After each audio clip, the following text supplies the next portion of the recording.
Hello and welcome back to the Derailment Chronicles, where no train of thought ever stays on track. And if nobody's told you today, I'm glad that you're here with me in this moment. Well, besties, we're nearly, we're pretty much into the next month. We're into Feb, the shortest month of the year.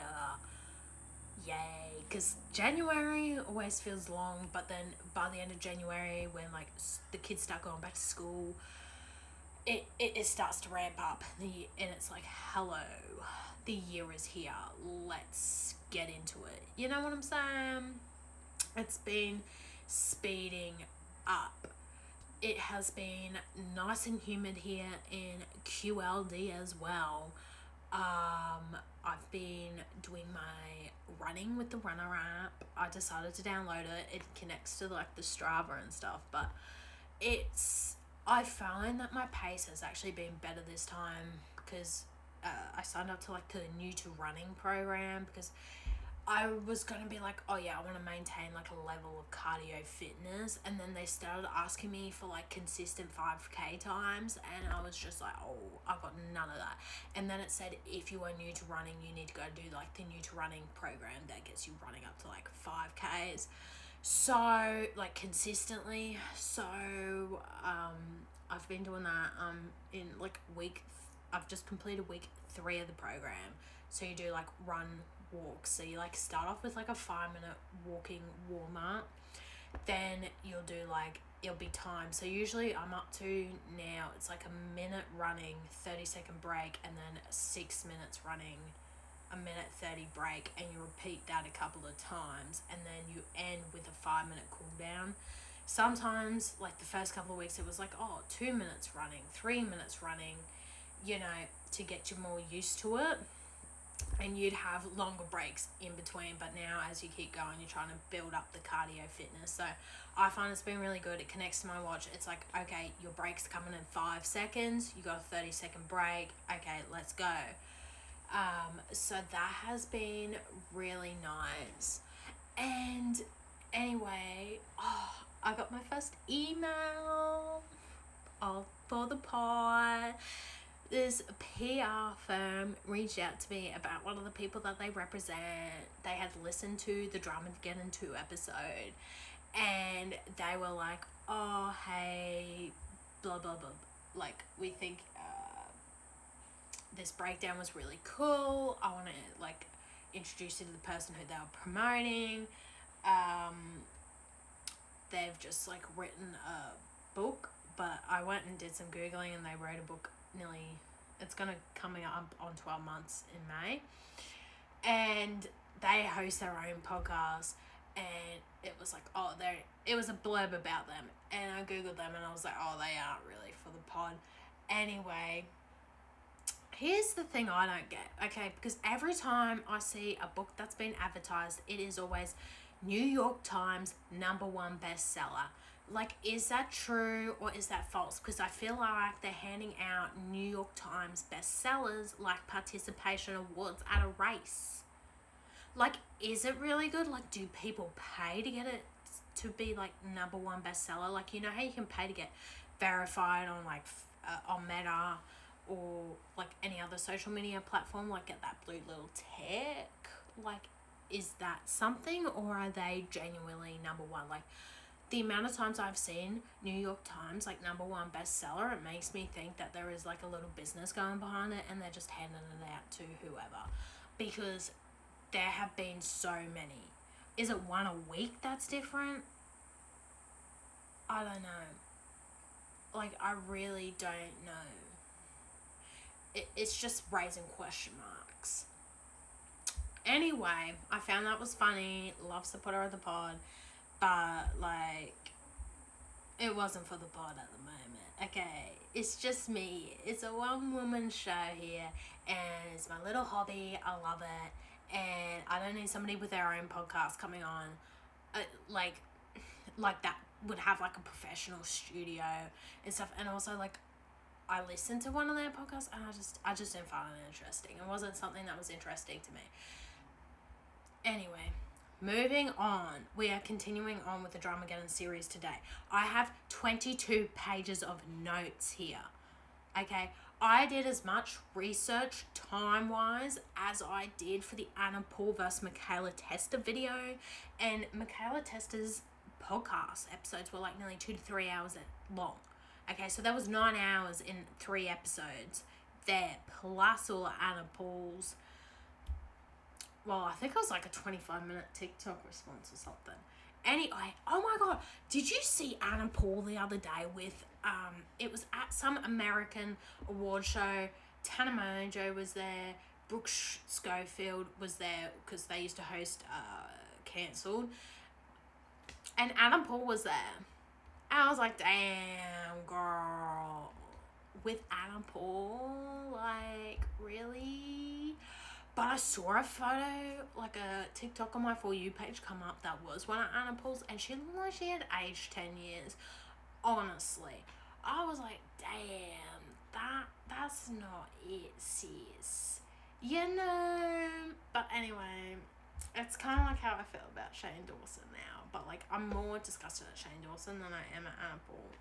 It was more her brother, Attis, that I have a problem with, but wherever she is, Attis usually is. So they, to me, they come as a pair. Does that make any sense? Anyway, interesting. Tana's been in some hot water recently. Well, not necessarily hot water, but she has been living in Hawaii part-time, and she posted a video, well, a TikTok that was like, oh my god, there's so much happening on the internet right now. I kind of wish, like, I would voice it if I still had cancelled, but now that I don't have cancelled, I don't really have a platform to voice it on, and people were like calling her out, rightly so, because she was the one that wanted to cancel the cancelled podcast. But also, like, you have a platform that you're talking into right now, like, you could just post it and people would eat it up. Just because you're talking about drama doesn't mean you're ruining your piece. Does that make sense? If you have something that you want to talk about it, because it's your platform. And you're also, like, known for story times and dramas and stuff. So, like, it's not really going against your brand.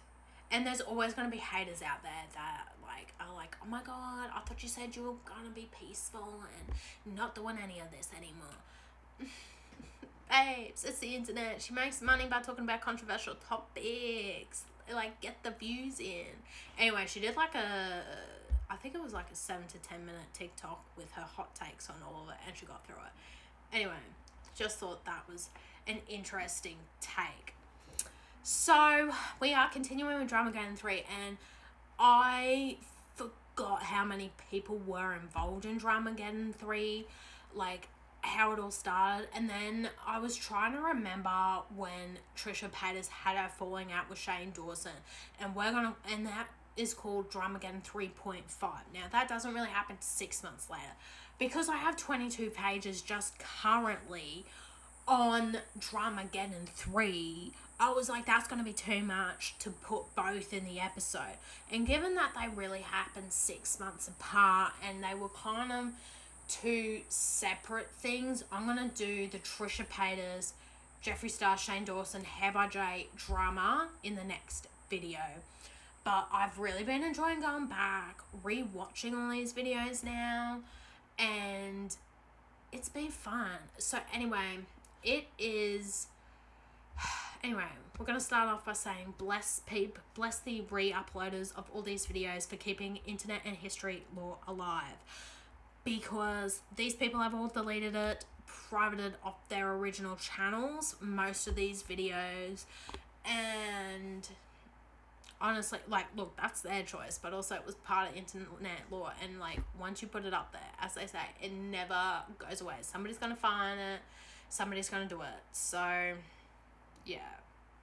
Anyway, let's get into it. Sit back, relax. I have my lemon lime Schweppes here. They were on sale this week, not for $9.50 but for $11. The blood orange and mango one's also nice. I do also have my water bottle.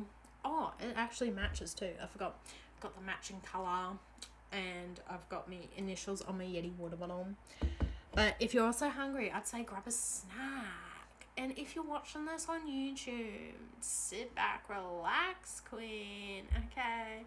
Or if you're lazing by the pool. Oh my god, imagine if people put me on their speaker. while they're out by the pool. That would be a vibes, honestly. Anyway, let's get into it.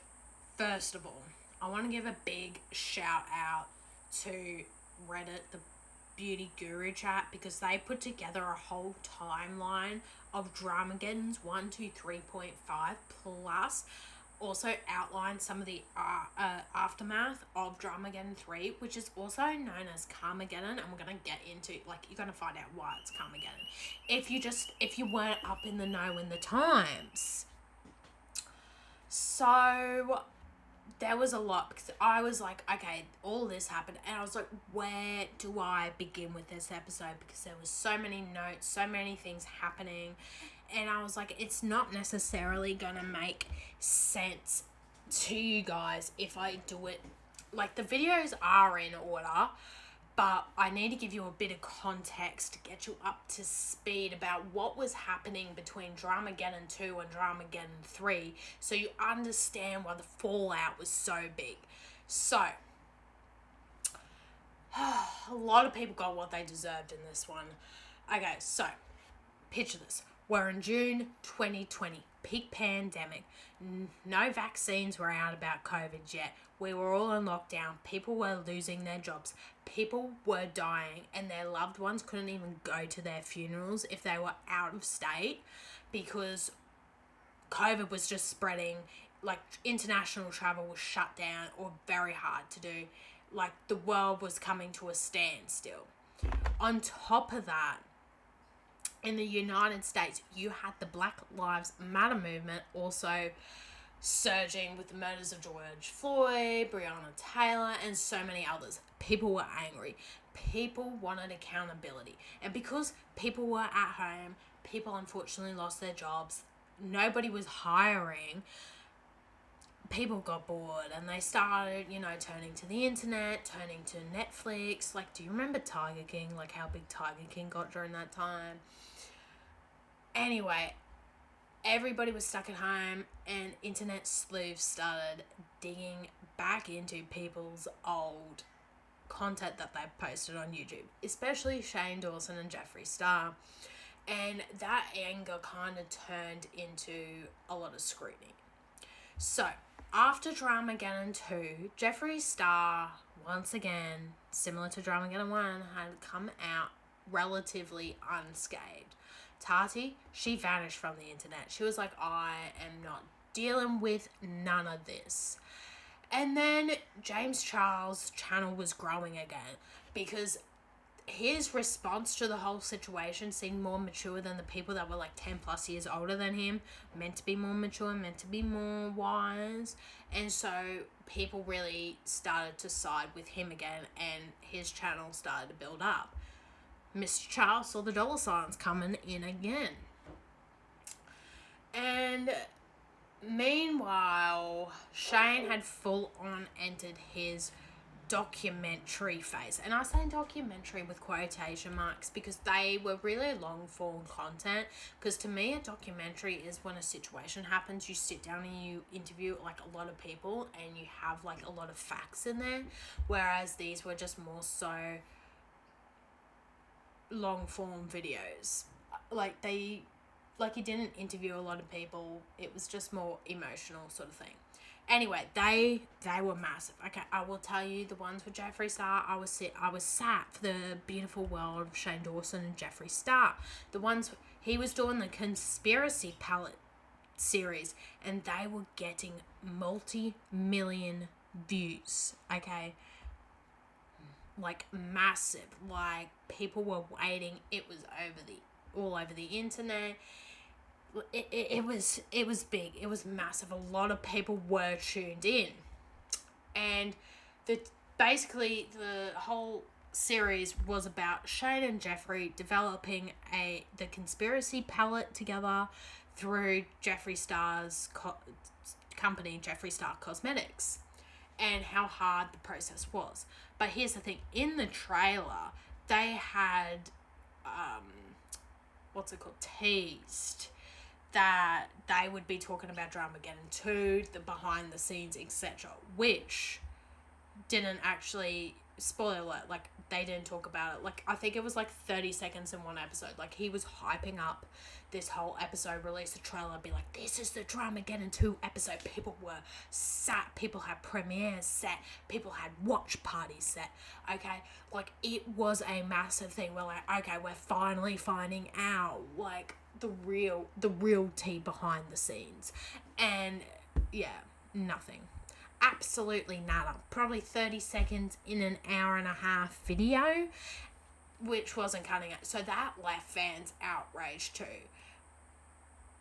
But anyway, so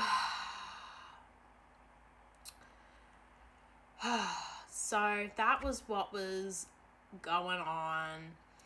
And look, what happened was people started digging into Shane, people started digging into Jeffree, and these videos started surfacing on the internet because everybody wanted people to take accountability for the wrongdoings they had done.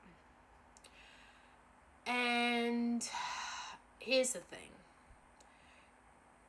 Even though they didn't really talk about Dramageddon 2, okay? The discussion disappeared faster than a father on a cigarette run that doesn't return. It did catapult both of them into peak fame, okay? Peak YouTube beauty guru fame. They were some of the biggest YouTubers in the beauty space for that time. People who were chronically online knew who they were, okay? Like, mainstream media was reporting on these palettes and these episodes, etc. Okay, that's how big it got. And the thing was, it seemed like Shane Dawson and Jeffree Star were actually friends and not there just for like a collaboration, which made people more emotionally vested in it, because it's like, oh my god, the two mates are doing stuff together, right? And I do genuinely believe they were friends behind the scenes. So they were like two peas in a pod at the time. Both of them were just making money off each other, making more money when they collaborated together. But as it turns out, they were actually birds of a feather who flocked together. And let's keep that context in mind, and let's get into Karmageddon. So our first player on Karmageddon is Cameron Lee Star. And Cameron was a relatively small content creator at the time, and he's also a person of color. Now, I don't usually point that out. However, given Jeffree Star's and alleged documented racist, like, he had to do an apology this week because he said something allegedly racist to the Latino community. And I'm saying allegedly because I don't want to get sued. Do I have the money to get sued? No, but like, it's allegedly. Okay. Anyway, he had to do like an apology for that. Okay. So it's an ongoing thing. Okay. And he's got ongoing issues with Jackie Aina, and it just kind of matters here. And Jeffree Star has worked with people of colour before, like had people of colour in his campaigns, like Cameron was one of them.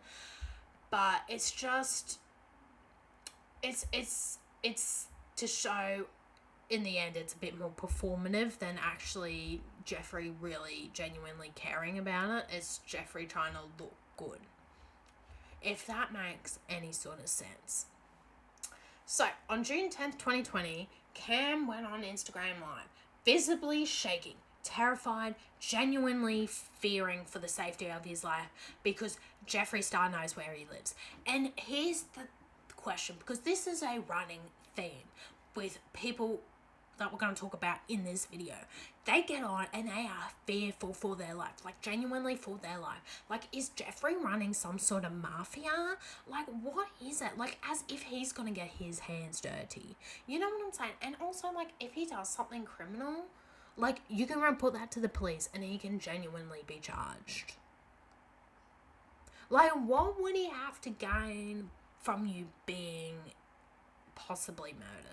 Like, I don't think that much. You know what I'm saying? But it's just weird, okay? It's weird that all these people are, like, that scared of him. Anyway, he opened the line by saying he's no longer supporting Jeffree Star Cosmetics, or Shane Dawson. And that's despite the fact that he was in a Jeffree Star cosmetic campaign a while ago that helped him grow his career. Now, the important thing to know about Cam is Cam does have ties to James Charles. Now, all this story was taking place 3 months before Dramageddon 2 happened. But we're only finding out on June 10th, 2020, after Dramageddon 2. Nearly a year after Dramageddon 2. Well, it was a year after, because Dramageddon 2 started in May 2019. So, Cam had close ties with James Charles because Cam came out as HIV positive, and James Charles was there for him, was really supportive, so he felt like he owed James Charles something, right? Anyway, so Cam goes with Jeffree Star, his entourage, and Rich Lux, a drama commentary channel on YouTube, to Las Vegas. Now, I don't believe this is the same trip that Jeffree Star was on and Rich Lux was on when Trisha was there. I believe this is a completely different trip. Anyway, so they were there, they were shopping at a Louis Vuitton store, and Jeffree asked Cam straight up, bluntly, what he thought of James Charles. Now, that made Cam a little uncomfortable because of how blunt he was and because of the, James Charles support. And Cam said, well, I've been openly supportive of James, and he felt like, he owed James something. Jeffree goes, you don't owe him forever, like, point blank, period. Later, Rich Lux comes and tells Cam that Jeffree Star had only asked about James Charles because Cam was on his phone a lot and thought he was texting James Charles about Jeffree a lot, spilling the tea, stuff that might possibly come out. And Jeffree Star was Mr. Paranoid.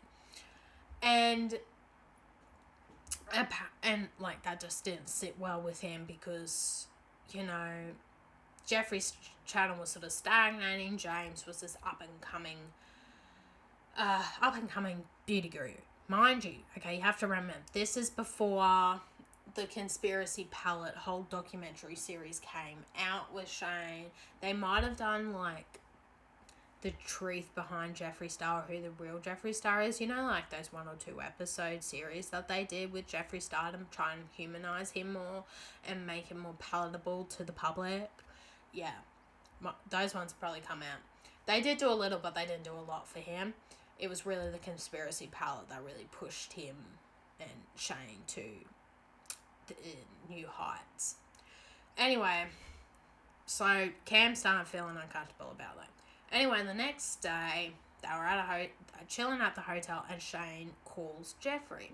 And Shane starts absolutely going off about something that James Charles had done. And in that moment, Cam realised, okay, something is brewing here. And a facade dropped. He was like, wow, these people are actually genuinely, bitchy, mean girl behaviour. They don't genuinely want the best for people, okay? And you know how Shane Dawson always says he's like an empath? Really, the empath was coming out in him in that day. Anyway, Cam debated whether or not to tell James because of the loyalty he had to James about being supportive, but Cam was a small content creator at the time. Jeffree was quite large. Shane was also quite large.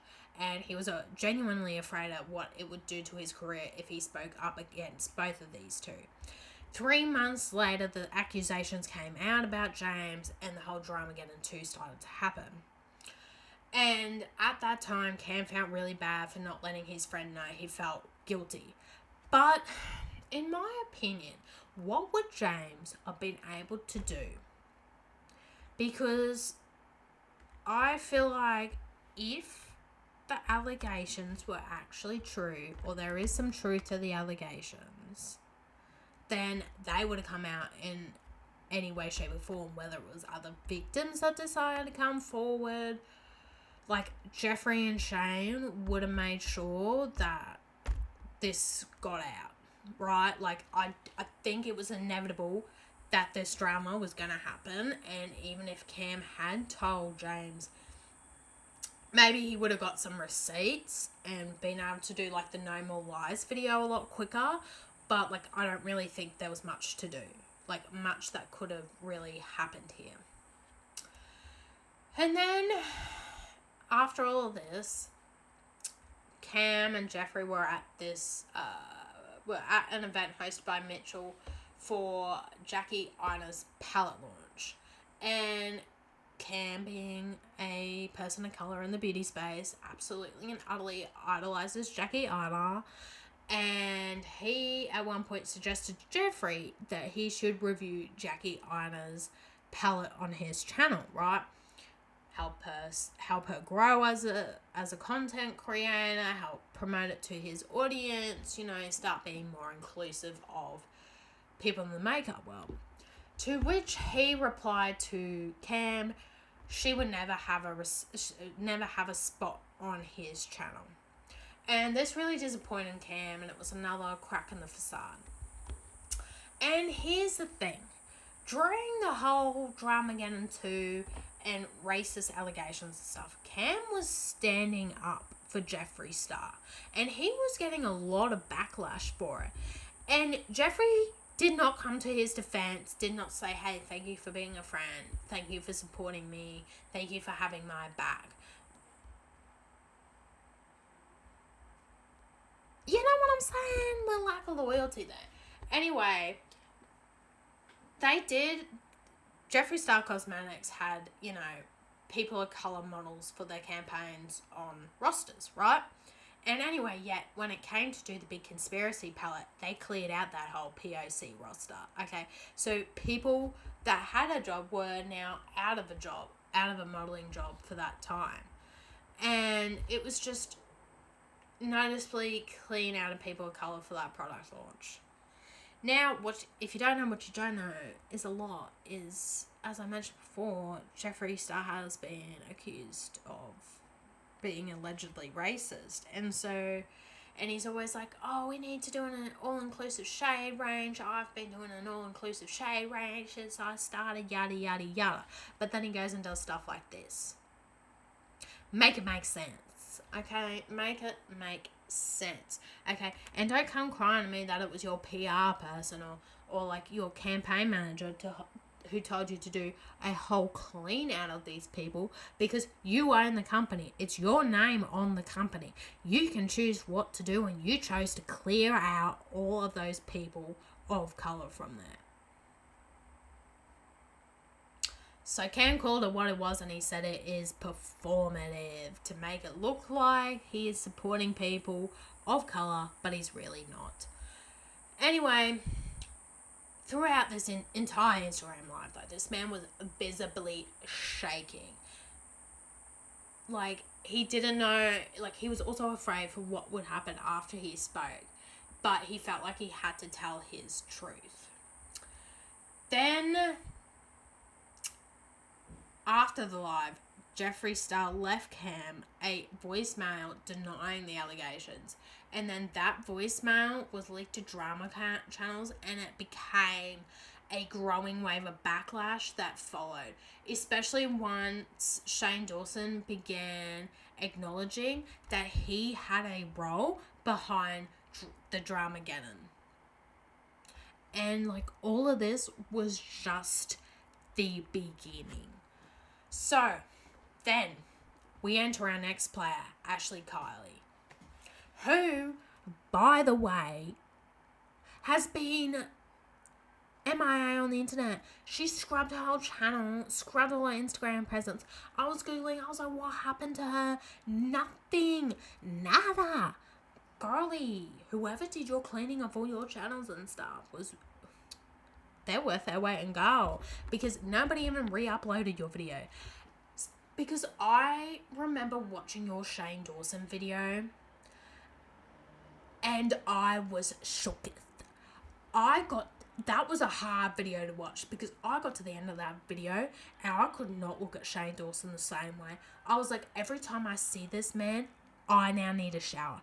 Like, like the things his past behaviors that he had done, she had documented it all together in this video. Like in this Shane Dawson video, she had the Willow Smith poster. She had him teaching his niece the birds and the bees talk with his partner at the time. Filmed it using Peeps.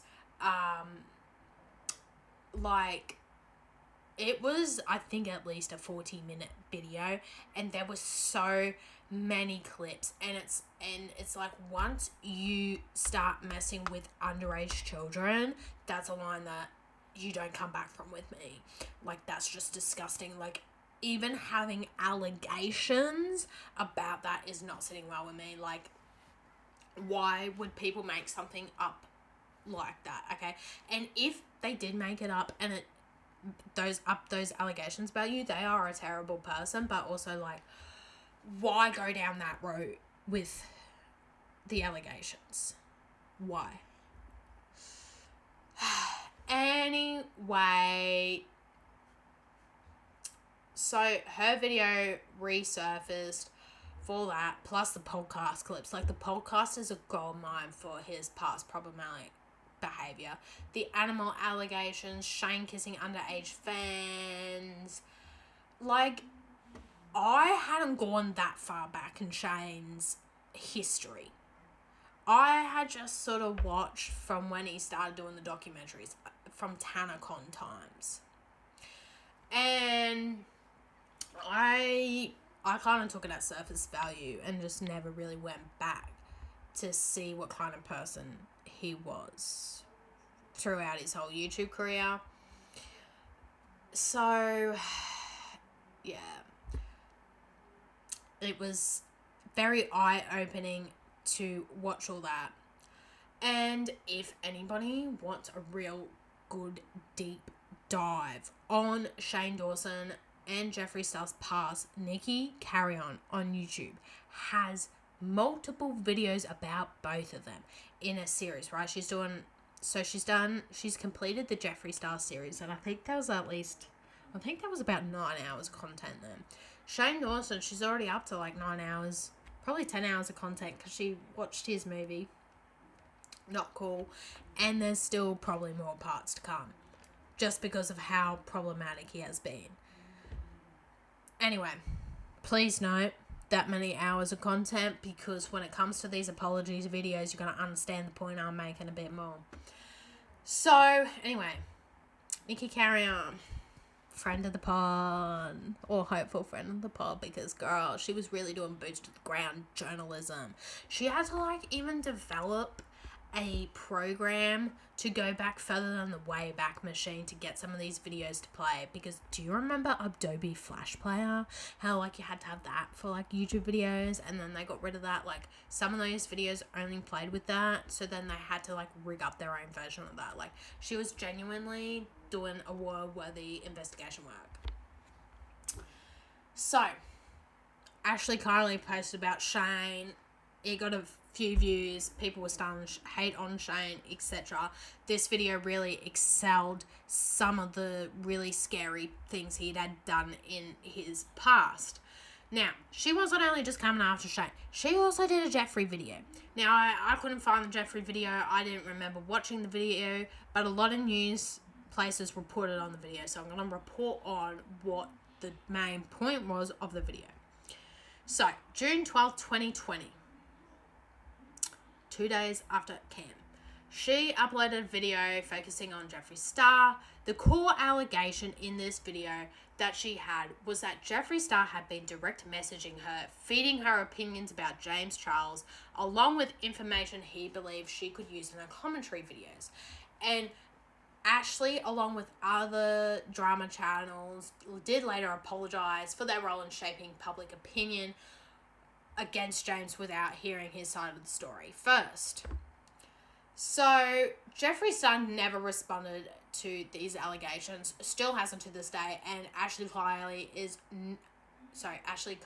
is no longer anywhere to be found on this internet. She was like, I'm out. And honestly, more power to you, girl.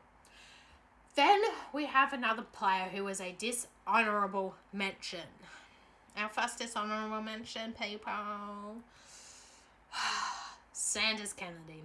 He still is a drama channel on YouTube, but he has been discredited. So he inserted himself into the situation, saying that Shane Dawson had an open case about him going on, a criminal investigation going on within the Los Angeles County Police Department. I don't really know how the police departments work over there because I know they go county by county, but basically he was saying there's an open investigation, criminal investigation on Shane Dawson where Shane Dawson lived. Well, that claim came out to be truly false because people can look into what cases are open with the county, and it was debunked, widely criticised, and he later apologised for providing unreliable information. Hence why he's a dishonourable mention.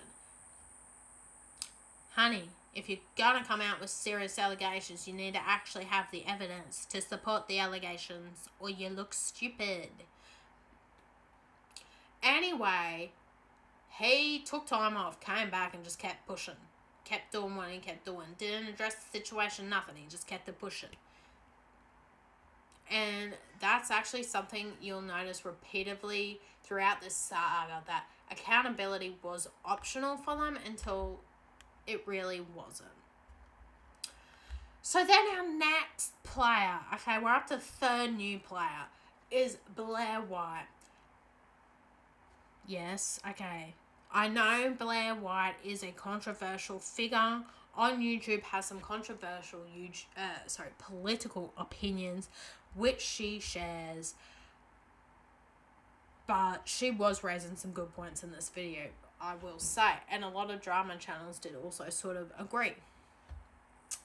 So, June 28th, 2020, Blair White, who is also a transgender content creator. So, that's her views, her political views because of her, I don't know if it's because of her way of life, is mildly somewhat controversial. But regardless of how you feel about her and her journey and her transition, etc., what she shared does actually matter. So, like Cameron Leaster before her, Blair opened the video by saying she was fearing for her life. And, honestly, really? Okay, the video title is Jeffree Star, You Are a Monster. And honestly, fair, but honestly, what is it with people feeling unsafe around Jeffree Star? If you all banded together, all the people that were afraid of Jeffree Star, you'd have a mini army and you could probably take him down. At this point, everybody's starting their videos like that, and they genuinely do look like they're fearing for their life. It isn't even anything kind of funny. They are genuinely fearing for their life. So, she releases her video, Jeffree Star, You Are a Monster, and to be fair, at this point in time, people were very much on the Shane Dawson and Jeffree Star hate train. So, titles like this were getting clicks, were getting people sat. Because it's okay, let's jump on these people, let's try to hold them accountable. Or get them to hold themselves accountable. So, the story she told was very specific. So, she had nothing to do with Jeffree Star before this, okay? And that is very important to note. So, Blair explained that she was planning to make a video about Darby Vanity, someone Jeffree Star has been associated back from his MySpace days when they were touring music-wise. And the thing about Darby Vanity is he has had a lot of allegations of underage predatory behaviour over the years.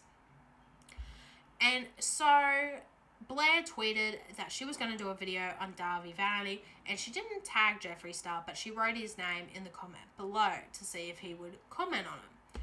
Well, immediately he picks up on that, even though he wasn't tagged, and he wants to FaceTime her. So they FaceTime. They're having a little chat.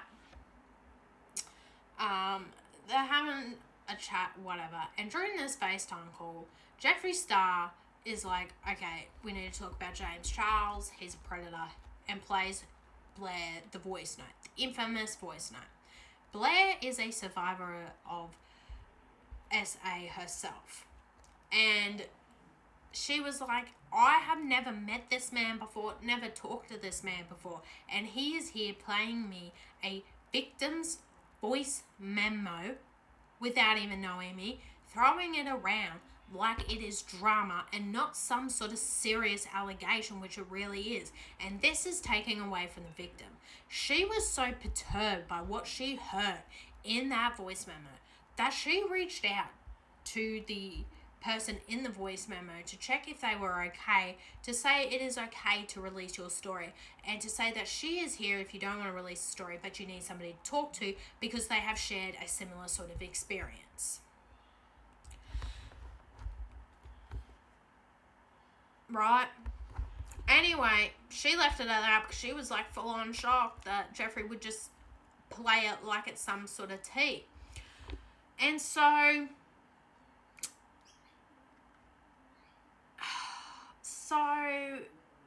that continues on. She leaves it be. She doesn't talk to him again.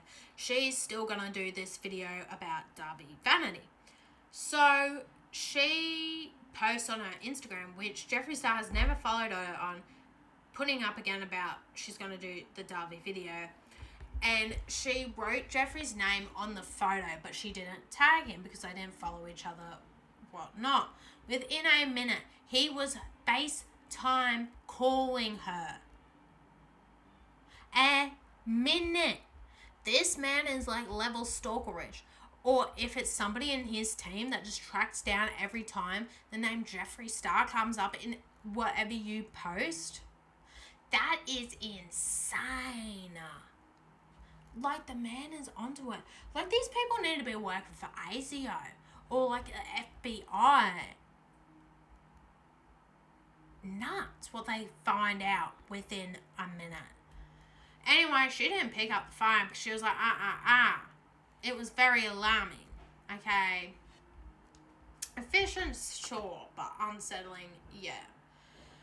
So then, the day that she was posting and editing and posting the video, the Shane Dawson allegations had come out with, you know, the Smiths being unhappy about what Shane was doing to a Willow Smith Disney Channel poster, etc. So she has collaborated with Shane before, would class herself as sort of like an acquaintance, a friend of Shane, and so she was like, look, it's right for people to tag me to say, hey, what are your thoughts on this situation? That's right, you guys deserve an answer.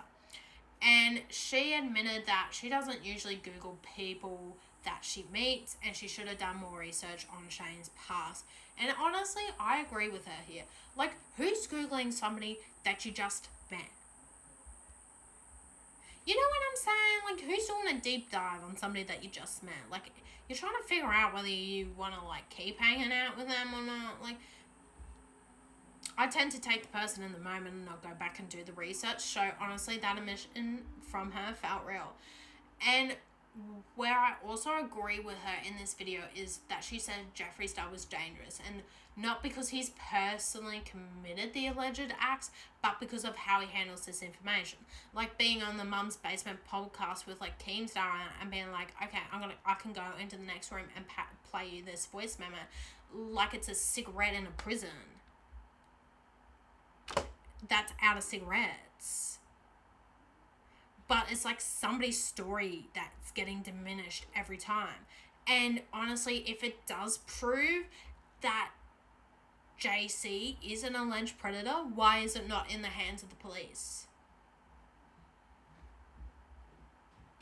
I guess you do also have to like allow for the victim to come forward and put in the police report, but honestly, like, if there's one, there's always more. You know? But also to get to the point where Jeffree Star is the person that you trusted the most to send this really personal and traumatizing information to, like, what point in your life do you have to be? Like, this isn't protecting the victim, it's just diminishing them. Maybe one day the voice memo will come out, or like the person who sent the voice memo to Jeffree will come out with their truth, but the way that it was handled in the meantime, it's what people actually were angry about. And now we actually arrive at our main character, Mr. Shane Dawson. Shane was the first of the pair, being Shane and Jeffree, to make a public statement. Jeffree, who was very familiar with being in the controversies at this point in time, knew to stay silent, and honestly, that was the smartest move. We don't hear from him until the 18th of July. This was all taking place in June. Early June. So, Shane didn't release a video at first. He released a tweet, okay? And on June 21st, 2020, Shane posted a Notes app tweet announcing that he was leaving the beauty community, which, let's be for real, he was never a part of. You don't go to Shane's channel to watch him do a makeup look. Did he ever actually do a makeup look on his channel is the next question I had, because I don't think he did. Also, like, that's not his brand. So I don't think you ever were really a part of the beauty community to begin with. First of all, so sit down, okay? Get humbled. Then, okay, so like, yeah, he piggybacked off Jeffree, who was his friend in the beauty community. Like, that's not participation, that's freeloading. Like, Jeffree helped you make a ridiculous amount of money, and then suddenly you're positioning yourself like you were some cornerstone of the industry. Like, you haven't been there for 30 seconds. Calm it down. Anyway, in the tweet, Shane claimed that he knew Tati Westbrook was making a video, but insisted that neither he nor Jeffree orchestrated it, and he didn't know how intense her video was going to be. So this was the first admission that they did have a hand in the Bi Sisters video, which sent shock waves through the internet, because it was like, wow, okay, we're finally actually finding out the truth behind why Bi Sisters was posted. He admitted that he didn't warn James Charles ahead of time because he believed James was, in his words, a young, egocentric, power-hungry guru who needed to be served a slice of humble pie the size of the Empire State Building. And what an absolute line that was. It is iconic. And here's the uncomfortable part. I do kind of agree with that. He wasn't completely wrong about James, but there's just a way and a manner in which you can go about it which is more supportive. Once again, Shane, not really showing much of your empathic traits. Where's the empath? Nowhere to be seen, okay? Bloody Casper the Ghost out here. Anyway, there is a massive difference between recognizing someone's flaws and orchestrating or sort of like enabling a public pile on of somebody and destroying their, well, nearly destroying their career, because James did come out better than any of them out of Dramageddon 2. So, the way that Shane framed this sort of thing didn't make it sound like it was a concern. It just really made it sound like it was resentment, like it was jealousy, and just trying to distance himself from a mess that he helped try to create. And that tweet did not calm anything down. It just poured petrol onto the fire. And 5 days later, when the backlash only got worse, Shane realized that the Notes app tweet wasn't going to cut it. So he decides to come out with a video on June 26, 2020 called Taking Accountability. Now, do you remember a little while ago when I said Nikki Carrion's done at least 9+ hours on the problematic content that Shane Dawson has produced?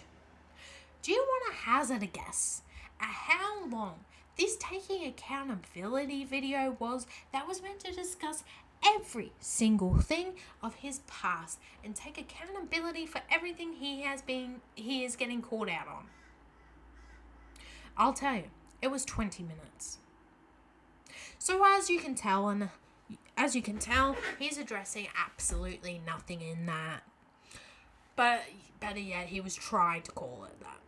Now, I did not want to give Shane Dawson a cent of money from YouTube, from Google AdSense, because his channel has, I believe, been remonetized. But mainly, he doesn't post on Shane anymore. He posts on Shane too. So, I watched Adam McIntyre respond to the Shane Dawson taking accountability video so I could give Adam the money rather than Shane. Just so you know. Because, you are absolutely not going to get a cent out of me while you've moved back to LA, raising twin toddlers, living your life like nothing ever happened, because you've just kept it pushing. I just don't think there's been a lot of reflection there. I honestly don't. Also, I truly can't believe that this man's a father. Although I will say he does look like his hygiene slightly improved and he looks less greasy, but I also haven't, I've only seen one photo of them in probably the past 2 years. So maybe he was just dressed up for that video. Anyway, I'm digress. So, 20 minutes, a 20-minute video to discuss everything he's ever done. The nerve, the gall, and the gumption. The absolute level of disrespect to his viewers. Anyway, the opening alone was enough to make me know that nothing was ever going to get addressed in this video, because he opens by saying he's been trying to untag himself in tweets that people have been tweeting about him with his problematic past, videos, evidence of that all. So, read the room. He then claimed, with heavy air quotes, that he's already apologized for these things. However, none of these apologies were genuine, because he felt rushed into them and scared that he was going to lose his career over them. So basically, any apology he has ever given has never been an apology. And here he is in an apology video telling you that. So you best better believe you can't believe any single apology that comes out of this video. Luckily, there wasn't any apologies in this video, but he thought there were some. So, actions speak louder than words, Shane. And he goes on to say, people don't want accountability, they want punishment. No, they just want you to take accountability for your actions and show that you have grown, which you have failed to do for years upon years upon years. And also, stop lying in an apology video. Anyway, which, if you were truly an empath, you would know how to do an apology, because you would know how other people are feeling towards you and your content and your, past. I really don't see empathy from you. I see narcissistic. You know what? And yes, Katie Morton, yes, I'm naming her, will forever have a special place in the internet for feeding this man's ego on camera and telling him that he's an empath and that's why he's really serious and that's why he really cares about people. No, Katie, he only cares about people because he sees dollar signs from them because they're in some controversial hot water and he's here to profit off them while his channel stagnates because he hasn't had an original idea for the past 10 years. But also, you can only diagnose off what you got given. And you do you, you're the one with the qualification, not me.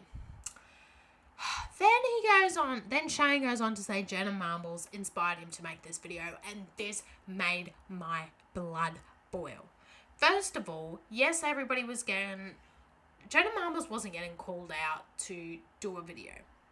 Shane was the one that was coming under the most heat, the most fire. Jenna sat down in a video. She pulled up every single video she had privated, why she had privated, what was the issue, and what she's done in the future. And she was just basically tired of the internet, tired of what had turned on, tired of what it had become. and she decided to leave. That's how you do an accountability video. But you saying that any apology that you have ever done has never been an apology. B, saying that somebody else inspired you to do this apology meant that you never thought you had to do an apology. Which shows that this video is also not genuine and you should have just ended it there. Like, you are not even in the same hemisphere as Jenna Marbles. Different planets of the things that you have done in your past. Okay? The video itself is also a mess.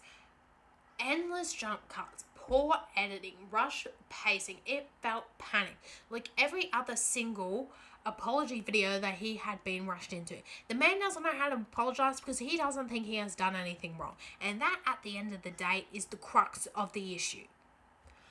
Silence really would have been smart. And that's where Jeffree Star was starting to get some brain cells, because he was like, I'm going to see how the world takes Shane's apology and see whether I lay low or whether I join him if it's a good response. And he decided to lay low. Shane Dawson was that sacrificial lamb. Here's what he didn't mention in the video. Up until a couple of hours before he posted the Taking Accountability video, all the videos he was ashamed of or apologizing for were still up on his channel and monetized. This man has been making a profit of this problematic content for at least 10 years. And only when he started getting called out about it did he decide, oh no, I need to do something. He wiped a whole channel worth of content because it was all problematic. Like, that doesn't show accountability. Accountability would have been years ago when you realized it was problematic and first called out for it. You would have taken it down. But you saw dollar signs, and that's what kept it monetized. That's what kept it up, and that's all you cared about. He also says he doesn't recognize the person in those videos, which also grinds my gears, because you are the same person. You decided to upload that video. Who posted that video? Who was in that video then? Casper the ghost? You're the same person. It was you. You decided to hit that upload button. That's all you needed to say. I hit the upload button and it wasn't right.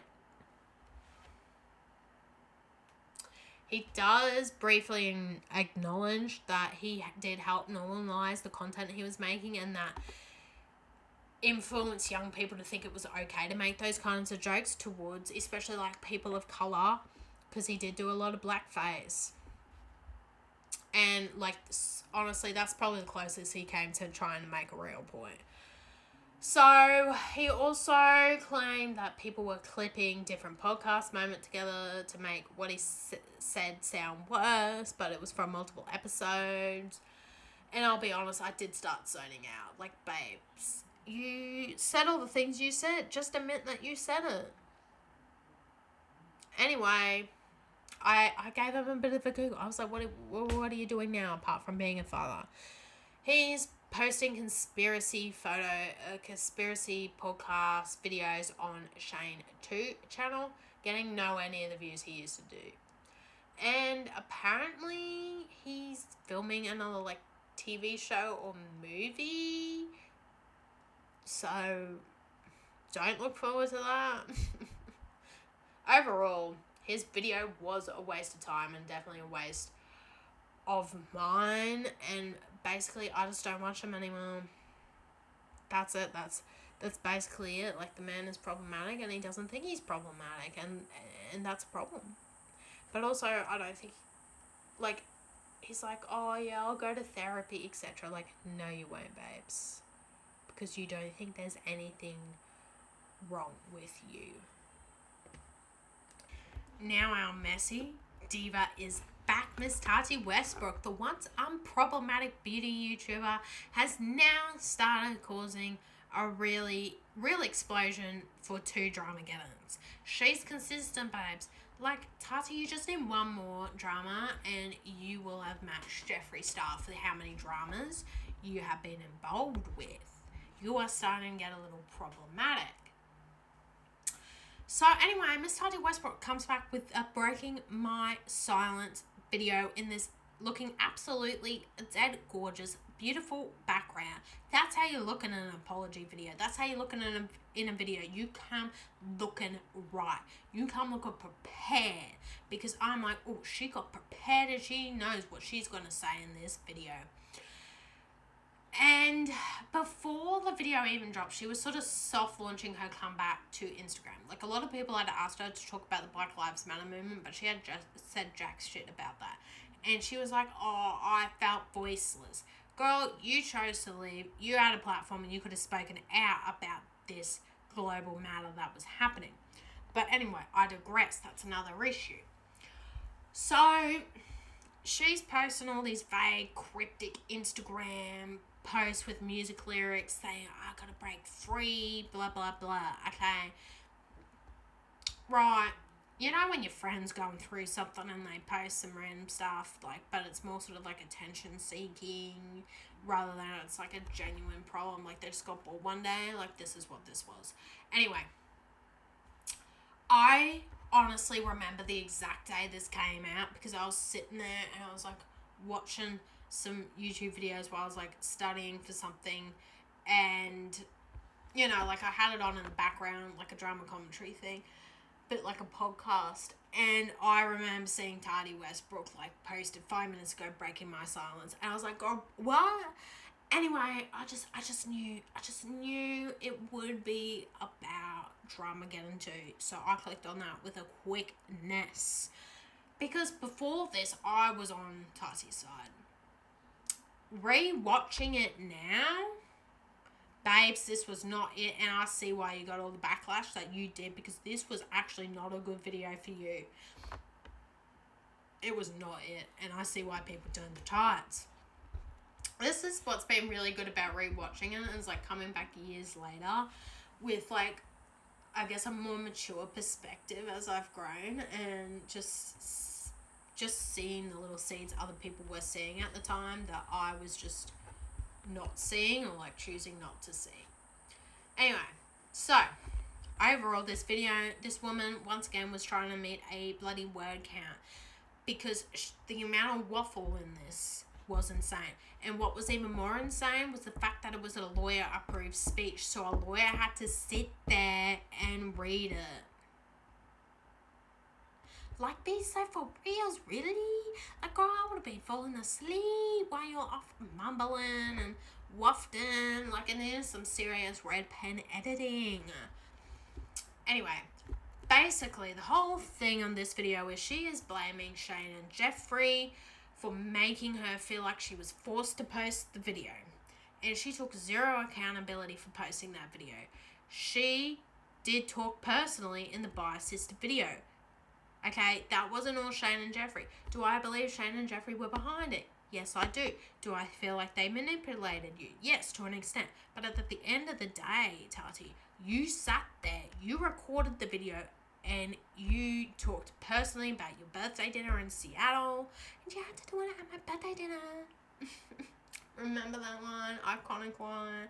You talked personally about sitting James down and telling him if he continues down this path, he's going to get in more and more trouble with these boys, etc.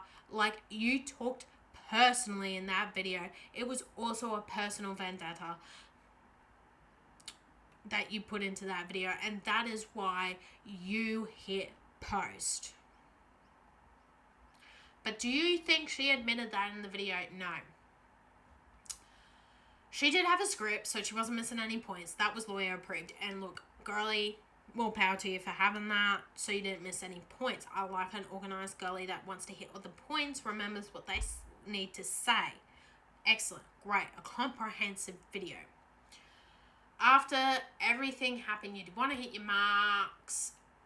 Look, it's just a constant crying stream. Like, sis, maybe if you are this emotionally fragile, you shouldn't be doing this video right now. But a lot of drama channels and a lot of people are questioning the timing of this video, because she could have come out with this video at any time, but she chose to do it when people were on the Jeffree and Shane hate train. And I definitely do think it was timed so people would look at her in a better light and have more ammunition against Shane and Jeffree. It was a very calculated move. So, also, she starts off the video, well, a little bit in the video, because she does waffle a lot, that she is afraid for her life, and she has moved twice and upgraded her security. Meanwhile, during the time she was offline, she had done a product launch and was scared to attend that launch for security concerns. Like, girl, maybe get a body double to go to that launch, or maybe just don't attend it but still have it for other people. Like, if you're this freaked out for your life, what are you doing here making a YouTube video? What are you doing coming back? Like, she moved again after she filmed this video. It is insane to me. Anyway, yeah, she brought up that she didn't feel like she had a voice, and we're like, babes, you chose to take the sabbatical. You could have come back and you could have spoken up on that matter, and you could have gone, I'm not addressing any other matters at that time, I'm going back to your sabbatical. So she claims to have receipts, voice memos, and evidence, but she doesn't present any of them in the video because they are sitting with her lawyer on a hard drive in case something happens to her. And this is what annoys me and annoys a lot of people. Don't tell me you have evidence. That's never going to come to light. There was no suing, no court hearing, no nothing, okay? Because at the end of the video, she was threatening legal action was going to be taken. They were seeing whether that was something that was possible, and nothing has come to light. All these years later, nothing has come to light. It's giving Jeffree. Okay, I have all these things, but I'm not going to release them. Don't mention it if you're not going to release it. It's adding little to no credibility now, because it's like, I feel like you're bluffing. You either put your money where your mouth is, or you don't say a goddamn thing. Anyway, she says that she did meet up. Her and James have since reconnected. They connected, compared DMs, and they forgave each other and were working things out. Essentially painting Shane and Jeffree as the grown adult masterminds behind the James Charles takedown. Which, yeah, that kind of tracks a bit. Especially with Cam Leister's story, with Ashley Kylie's story. It tracks. Anyway, here's where it gets messy. At the time Breaking My Silence came out, new allegations about James with underage boys was circulating, which is the exact behaviour that she originally called out. She says that originally James wanted to sit in the video with her to do it, but she said that she wants to do it herself. Girlie, James was never going to be in there with all the allegations going out around about him, okay? She don't mention it because of all the allegations that were happening for what you were calling him out for, and you're here saying you forgave him and, like, he's a different person. Like, babes, you need to, like, be so for real, okay? It was a publicity stunt for you to look better. It really was. She also backtracks hard in By Sister. She claimed that Shane and her never discussed James, just makeup, catch-up and vibes. And now suddenly she admits that they did talk about James. Like, sis, pick a lane. Tati was really banking on people forgetting what she said in By Sister, which was a year ago. But since I had watched them so close together and had taken all those notes, I could pick these all out. So I do believe Shane would have steered those conversations about James, though, just because of how jealous he was. And she does tend to be quite loyal to James, given, you know, the sort of, like, adopted mother relationship that they did once have, which they have sort of seemed to rekindle now. But, like, girl, you still decided to post the video. Now, here's where things get interesting, okay? And this was a bit of a lore from the Adam McIntyre rewatch of it, because Mr. Dustin Daly, who is also another drama channel on YouTube, had found some evidence and sent him some evidence to basically prove Tati wrong. So Tati claims she never called James a predator in the video, which is technically true. That is true. But she absolutely insinuated that it was predatory-like behaviour. And then on May 13th, 2019, she straight up referenced predatory behaviour in a reply to fans. So, yes, she technically didn't in the video, but she has called him a predator in tweet replies to a fan. So, I guess it's semantics here. And when you're getting down to semantics, you've lost all points, you've lost all hope, and you've lost the argument.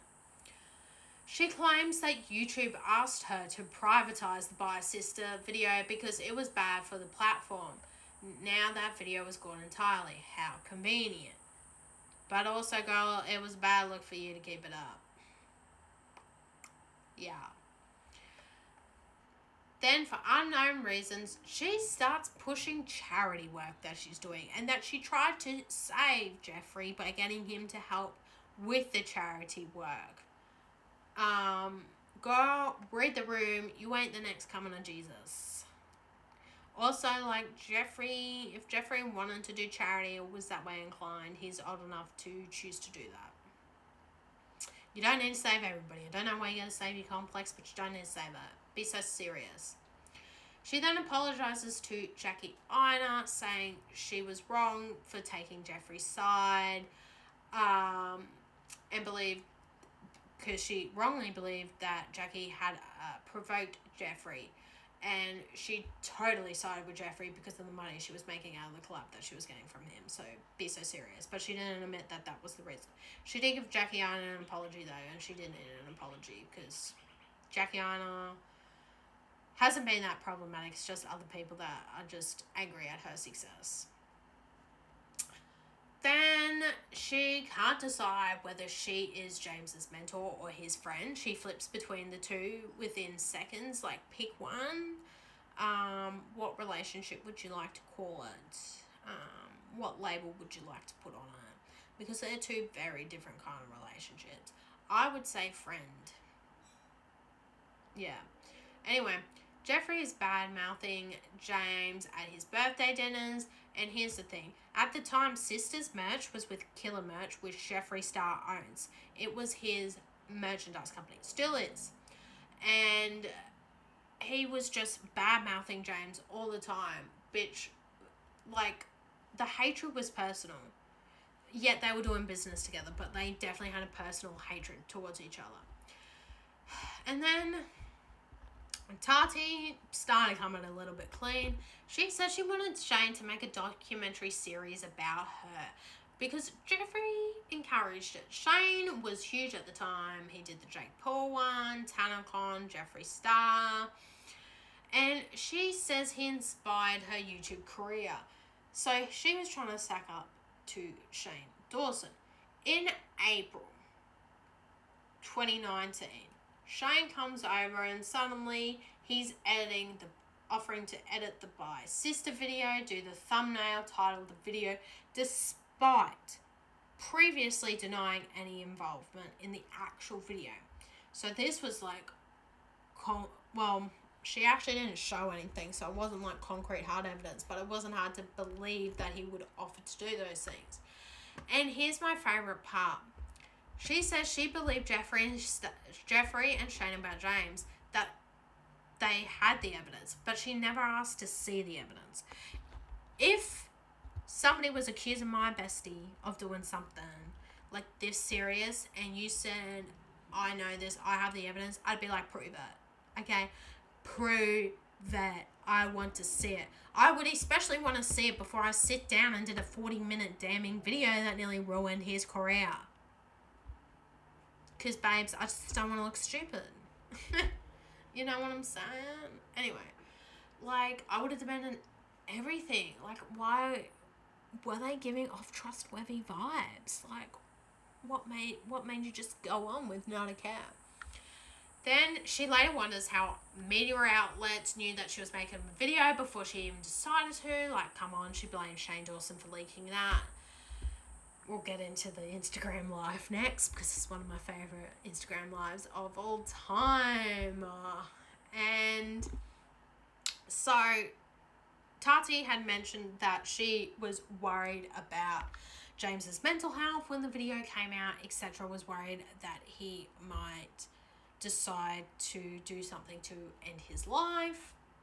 And basically Shane dismissed all concerns about James' mental health, saying he's a narcissist, he would never do it. And regardless of whether that's true or not, you don't say that. Like, mental health is no joke. And also further proves my point that Shane Dawson is not an empath. There's a lot of videos on YouTube probably proving that he isn't an empath anyway, but it's a running theme here. Katie Monin, I think you misdiagnosed this man. Anyway, in the end, she did claim she handed hard drives to lawyers, relocated twice, and feared for her life. But the evidence has never surfaced. Court action also never followed. So, like, where does that leave us? A video full of tears and more tears, deflection, and zero accountability. And honestly, that is why Breaking My Silence didn't do what she thought she would, because no accountability was taken on her part.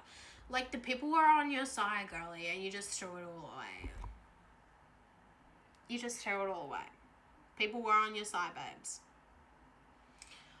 And then we get to the iconic Shane Dawson Instagram Live. Oh, it's iconic. Like, just when you think things couldn't get any worse for Shane, he gets on Instagram Live on the 30th of June and starts doing a live react to the Tati video, the Breaking My Silence video. His so cool taking accountability video was actually not well received and did the exact opposite of what it needed to do. And instead of calming things down, it made people dig more into his past, which, spoiler alert, was not good for him. And as I mentioned, the fact that Nikki Carry-On's managed to do over 9 hours of content on him and it not be finished like the series means that there's a lot of content for people to find to keep posting and tagging him in.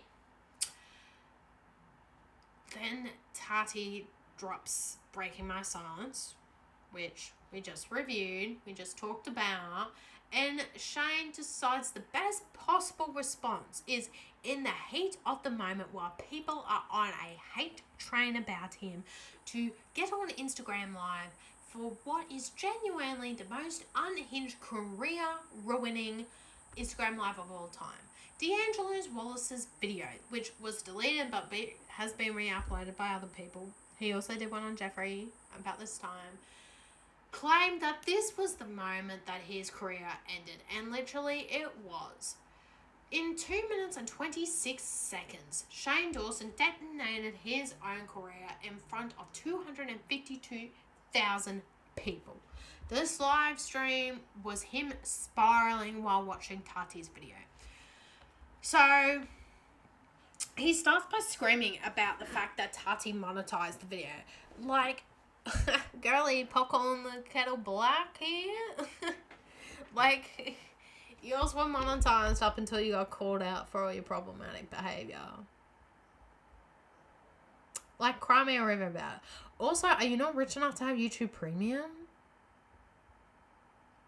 Or, like, ad blocker? Hello? Like, you've been on YouTube for ages and you just haven't decided to buy YouTube Premium? Or, like, I don't know. Do you get it for free? Like, really? Okay, that's another matter anyway. I do keep digressing, but honestly, make it make sense. Anyway, he also built a career on making money off people's time of need, like all the documentary videos. Like, he just sees dollar signs when people see trauma. So there's that. He also calls her video insane, says that he can't even process it. Like, this man was pacing, this man was freaked out. And honestly, why are you that freaked out? Like, if if you knew she had nothing bad to say, why are you that freaked out? You know she knows something about you that is career ruining, and that is why you are freaking out about what she's going to say in this video. You're also probably freaking out about whether she's going to say something bad about Jeffree, and all the conspiracy palette money is going to dry up real quick because it's not going to keep coming in. Anyway, can't even process it, starts calling her a liar, and very intentionally waits for more people to join the lie before going off max damage. He starts yelling about the drama channels, when she claimed that he messaged them, because Tati said she didn't know how news outlets knew about Biased before she filmed it. So you are telling on yourself in real time. Yes, you do leak stuff to drama channels. You are very across what's happening on YouTube. Don't even lie about it. Ryland is also in the background backing Shane up, which is not surprising because he rides Shane's coattails. Who the hell was Ryland Adams before Shane Dawson? Would you have even looked for his channel? Yeah, thought so. Anyway, we get the most iconic moment of the entire live stream then. And one drama channel, especially Anna McIntyre, still quotes it to this day because it's still so iconic. Shane, in a high-pitched, whiny voice, goes, "You are fake crying! You're fake crying!" Not once, not twice, but 3 times. And then he calls Tati manipulative for talking about being a victim of SA, which he's yeah, I've also been a victim of SA. He's diminishing what she has gone through, diminishing her trauma. And, furthermore, where's the empath at that point? It's not them. Anyway, Ryland at this stage is in the background yelling at Shane to get off, okay? Because he knows it's not good for Shane. This is going to turn more people into Tati's side at a time when public opinion was against him. So, anyway, here's the interesting thing, though. He stays on the line for a couple more seconds, and we start hearing Tati talk about Shane and his involvement, and he cuts that live stream with an absolute quickness. He was quiet, he was composed, he was sitting down waiting to hear what he had to say about her, and he cut the video. He cut the live because he had to think about how he needs to react to what she's saying. Because he can't live react, because if it's true, people are going to find out, and he doesn't want people to know it's true. I don't know if it is actually true or false what she actually said. I do believe he did have a hand in it. To what extent, I think the truth would lie somewhere in the middle, but it's all performative for Shane. It really is. So,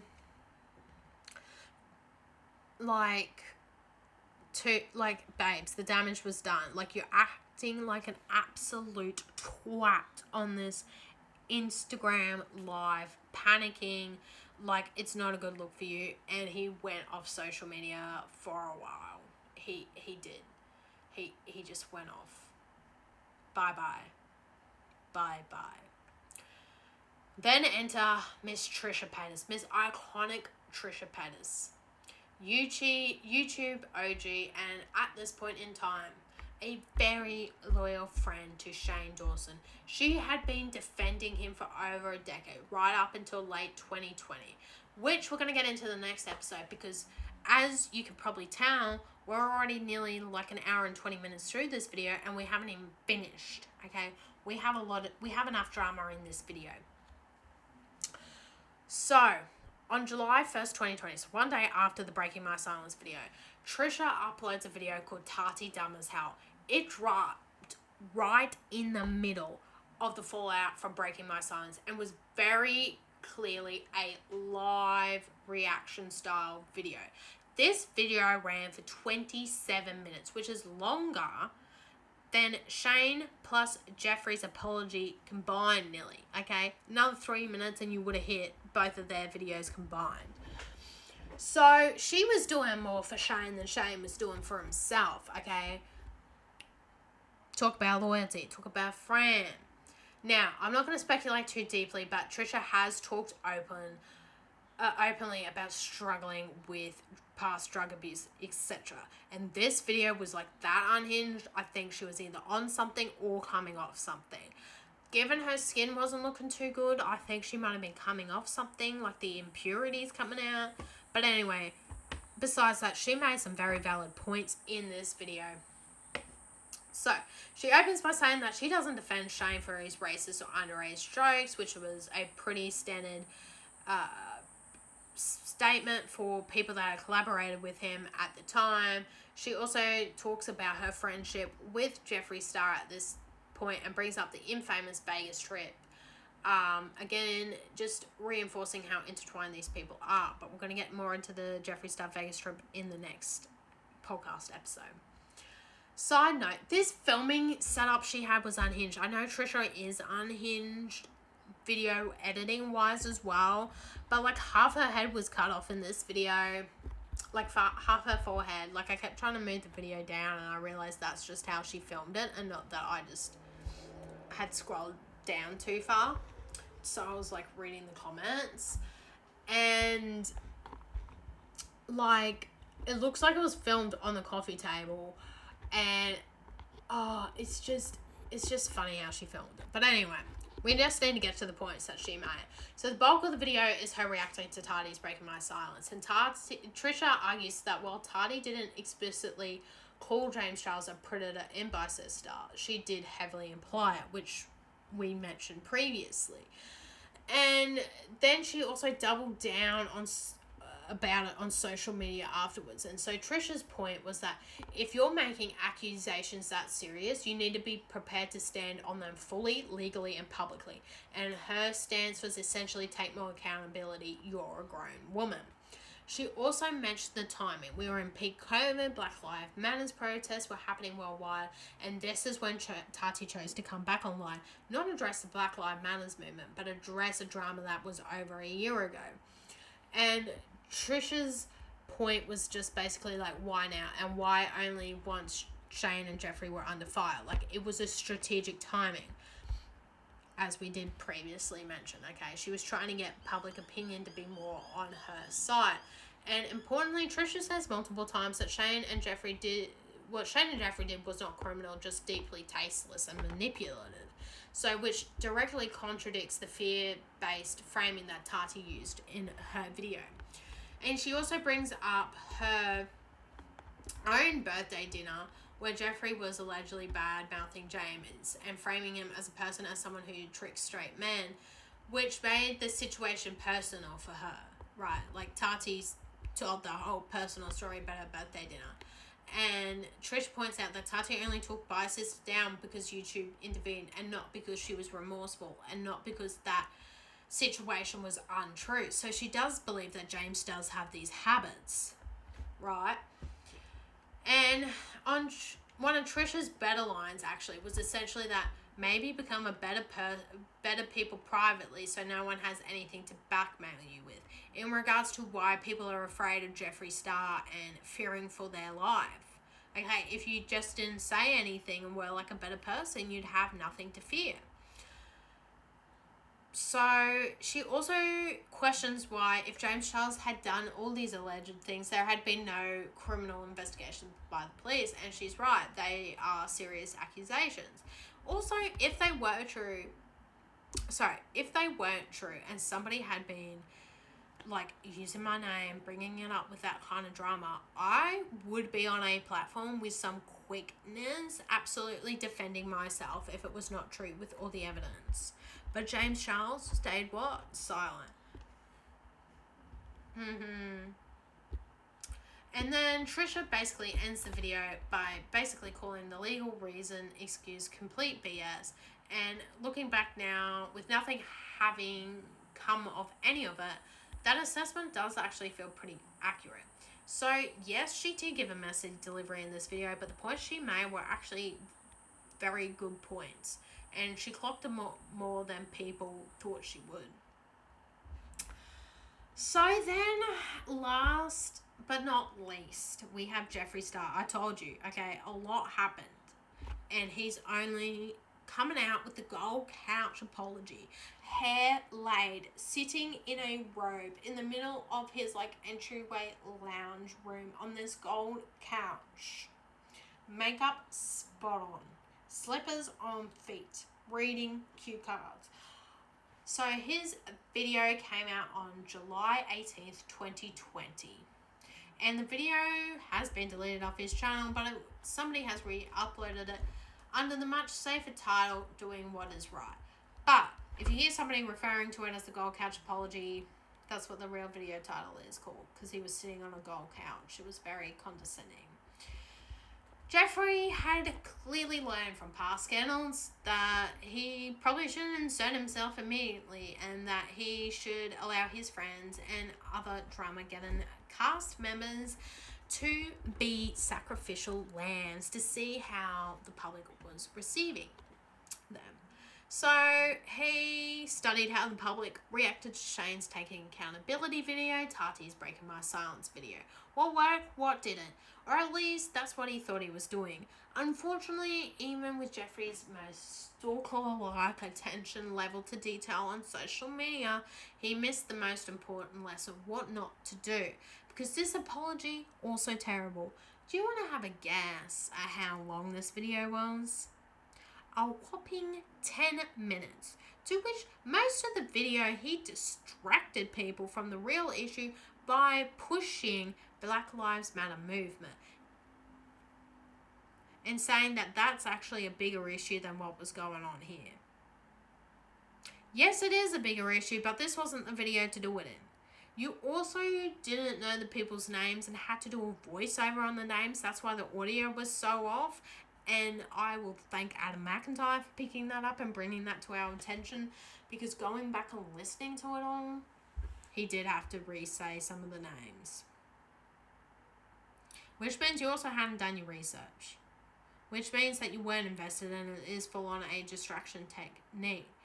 The video is packed with very obvious jump cuts, which always raises questions, like what was cut out, what didn't make the final edit. Also, for something that took over a month to come out, felt rushed, overly controlled, and frankly, boring as hell. And yes, it sounded like he was very much either reading cue cards or a script, which is fine, but just be open and transparent about it, because his eyes kept darting down and then up. And then I feel like at one point they forgot to like stop changing the cue cards, because he kept repeating himself, saying like the same sort of things. Anyway, here are the main points Jeffree tried to make in this video, and like why none of them worked. He opened up by saying he needed time for self-reflection, which is why he stayed silent. But like 1 month is not enough time for reflection for 10 plus years of problematic behavior. It was definitely a calculated silence. He was waiting to see how much heat Shane was going to take before deciding what his next move was. He then claimed he'd been reflecting on his behavior, but also says he can't fit that reflection into a 10-minute video, which why then make the video at all. He then brings up the whole "I'm never exposing anyone again" narrative, which mirrors his "never doing this again" video. And Jeffree insists he isn't exposing anyone anymore, and mentions that lawyers are entertaining things, and then surprise, surprise, nothing comes of it. Just fake threats, no follow through. Okay? Which at this point they're all doing. Like, give us a court case. Honestly, if you got the evidence, you got the backing to support it, give us a court case. Then comes an apology to James Charles, which immediately raises the question. If you supposedly had all this damning evidence, the voice note, plus other people willing to go on video with evidence to admit that James Charles is actually allegedly a predator, why would you be apologizing to him and backing down? You can't have it both ways. It's more about managing public perception rather than taking accountability. Then around at the 6-minute mark, Jeffree finally addresses Shane Dawson, makes it very clear that he's sticking by him. Birds of a feather, they do flock together. He then pivots to, there are bigger issues happening throughout the world, calling this whole situation a distraction, because this is a clear classic deflection technique because his role in this mess still hadn't been meaningfully addressed. He then brings up Black Lives Matter movement in an attempt to demonstrate that he isn't racist. And I cannot stress this enough. Wrong place, wrong time. Accountability videos about you owning up, not a distraction technique. And clearly, you are still doing allegedly racist things because you had to come out with an apology just this week. Make it make sense. Naturally, he also promoted Jeffree Star Cosmetics for some reason and take an accountability video because he needs money coming in to fund his gold couch apology lifestyle. He repeatedly claims that he's inclusive, he's not racist, and he doesn't try to bait people into saying racist things out of content. Meanwhile, we already know that's proven to be incorrect. That is a lie. He insisted he also wasn't on social media during this period, despite him actively liking, commenting, and interacting online the entire time. He just didn't put a post from his account. He was interacting with people that were supporting him and Shane. Then also during COVID times, he released the cremated palette when peak COVID deaths were happening. Which, read the room. If you care so deeply about bigger issues in the world, such as COVID or the Black Lives Matter movement, maybe don't launch a death-themed makeup collection during a global crisis with a ever-increasing death toll.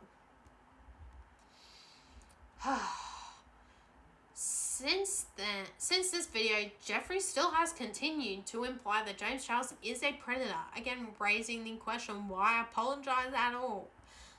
What's true and what's not? Then during this time, the Dolls Kill CEO was also getting some heat, and he sent her a DM on Instagram suggesting that they should use rubber bullets during protests, which is vile and completely indefensible, okay? Saying that maybe for their actions they deserved a rubber bullet. To the CEO of a company that was getting some backlash. This is the type of person you're dealing with. Most importantly, Jeffree confirms that he and Shane were involved in the Dramageddon behind the scenes, which validates what Tati said in Breaking My Silence. The silence wasn't maturity, okay, for Jeffree, it was a strategy. And just like that, Shane and Tati and the evidence that Jeffree claimed to have never surfaced. And all we got was jump cuts, deflections, self-promotion, and a gold couch. Which, by the way, looked tacky as hell. Okay? So, that's all the players. So, what kind of happened after all of this? And we're going to start off with Shane, because a lot happened to Shane. So, he had probably the most lasting fallout.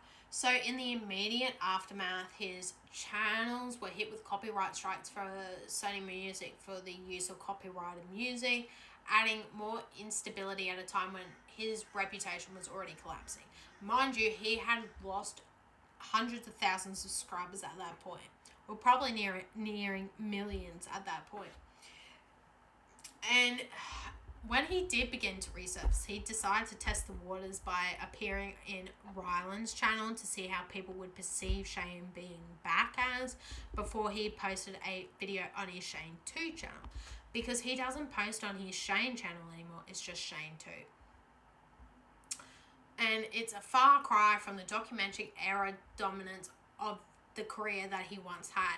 And while his channel has been remonetized, the numbers really do tell a story. He's going nowhere near the views that he used to get, and he's also got nowhere near the pool that he used to have.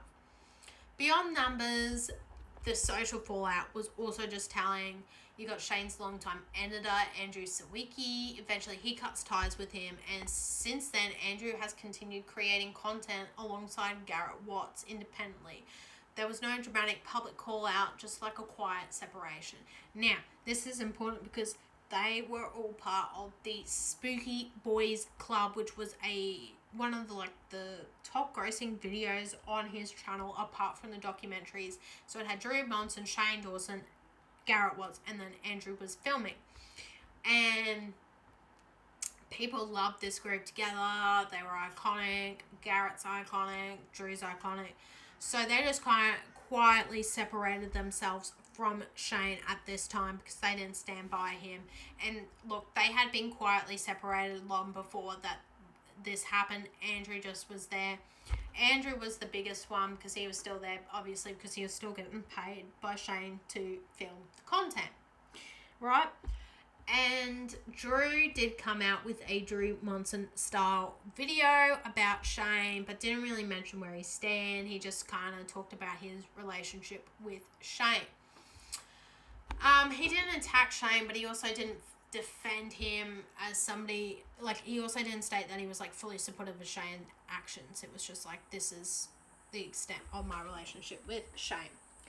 Then Rylan and Morgan, which is Rylan's sister, did also come out with a video about the situation, saying that they support Shane, etc.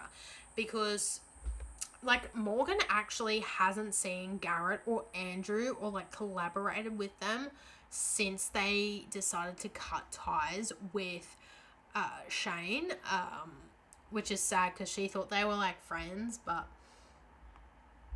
yeah, but she did side with Shane because she was, like, living with them at the time too, because she was broke and a lot of stuff did happen.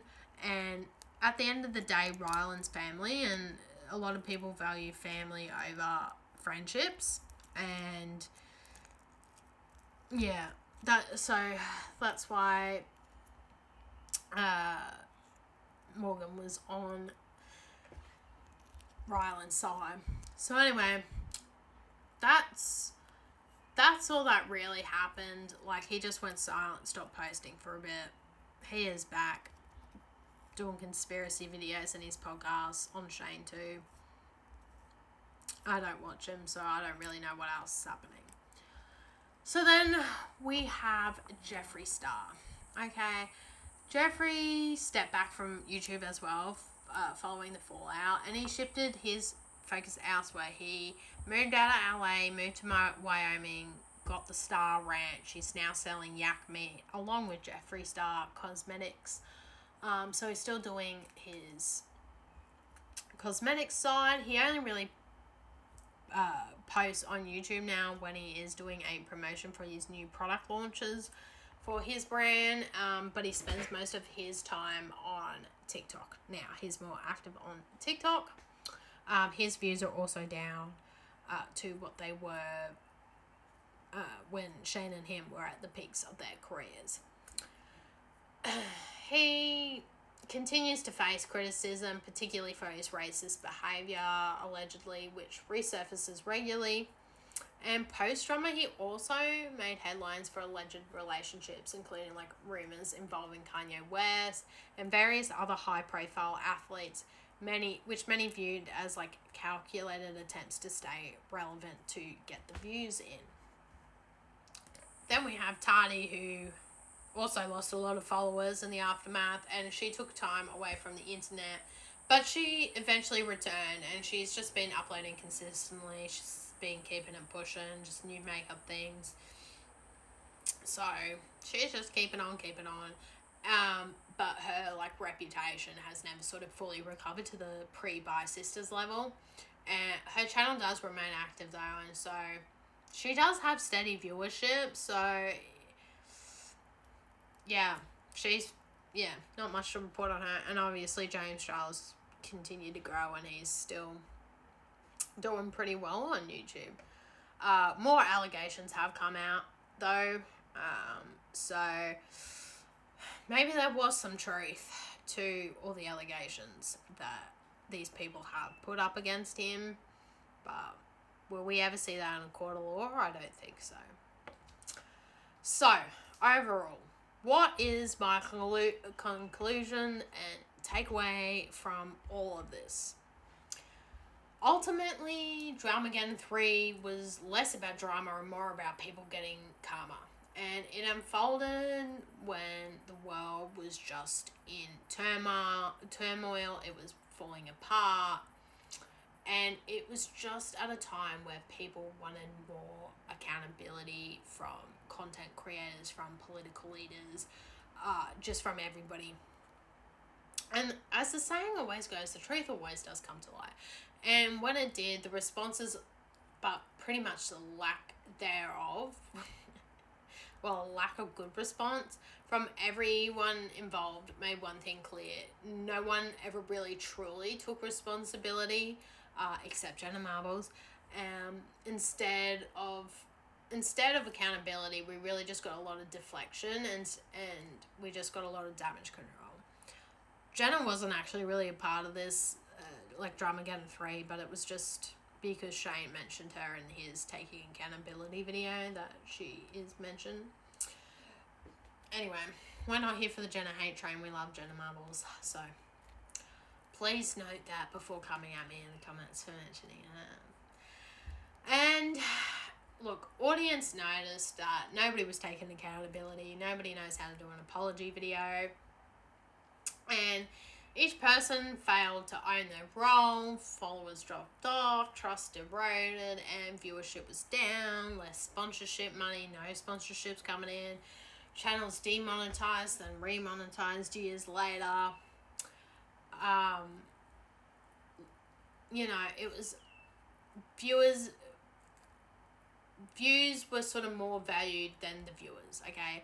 Like, it just really showed that they didn't really care about the viewers who had given them the money and who had given them the platform that they had today. And that's what people were really mad about. Ironically, the person that came out of this with the most integrity was Jenna Marbles. Even though she wasn't directly involved, she took accountability without excuses, and she really showed people how to do it. But nobody else has really been able to hone in on her method that she used. She exited on her own terms, and she stayed out of the light off social media. And Julian still posts, so I hope Julian seems like they're having a good time. So over there, so I hope they're doing all okay. In contrast, we had the rapid fire apology videos from Shane and Jeffree, and it just showed how little time was spent actually reflecting, and these weren't actually like thoughtful reckonings. They were reactive responses, which you don't want as an apology. And judging by the fact that they do continue to be called out for the same things, like they weren't apologetic at all, and it was clear that like nothing was ever learned. So because here's the thing, at the end of the day, actions will always speak louder than words, and that really is the real legacy of Dramageddon 3. Like, I can't even look at Shane now without like needing a shower just because of all the stuff that happened. Like, I just need a shower, like need to scrub the dirt off, like the stuff that he's done still just icks me the hell out. So we're going back to my reoccurring segment, which is my obsessions. And what have I been obsessing over this month? First one is Mystic Woman, was released last week actually, by Ian Elliott on Spotify, and it's been really good. I've had that one on repeat. Then we have Alyssa Peter on TikTok, and she has this like fake radio series that she's doing where she introduced us to unknown underground artists who are different to people we hear in the mainstream to help support them, help support the music scene. Really love it. She's been finding some real bangers. Then Brian K as well on TikTok. He does all the New York crosswords every day, and just the ASMR of him typing on his keyboard while filling in the New York Times crossword, it's just beautiful. It's relaxing, and it's just literally a Mac keyboard, which is funny because he was like, people have been commenting so much that like they love the sound of me typing on the keyboard. What keyboard is it? And it's literally just his Mac. And then in the YouTube space, I've been watching a lot of like Twin Paranormal and Haunt Media. And Haunt Media features Colin and Tanner from Mindsea TV, because Mindsea TV isn't really going to be doing investigations anymore. It's a bit of a dead channel, so they decided to like start their own channel and put a lot more effort into it. And rather than being an employee of Mindsea TV, they have like a lot more creative control over Hawk Media. So that is it for today's episode. I hope you enjoyed the chaos. And if you're not already, give us a follow on Spotify, YouTube, and Apple Podcasts. And jump onto Insta if you want to yell into the void with me in between episodes. And remember, life's unhinged, so you may as well be too. Stay chaotic out there.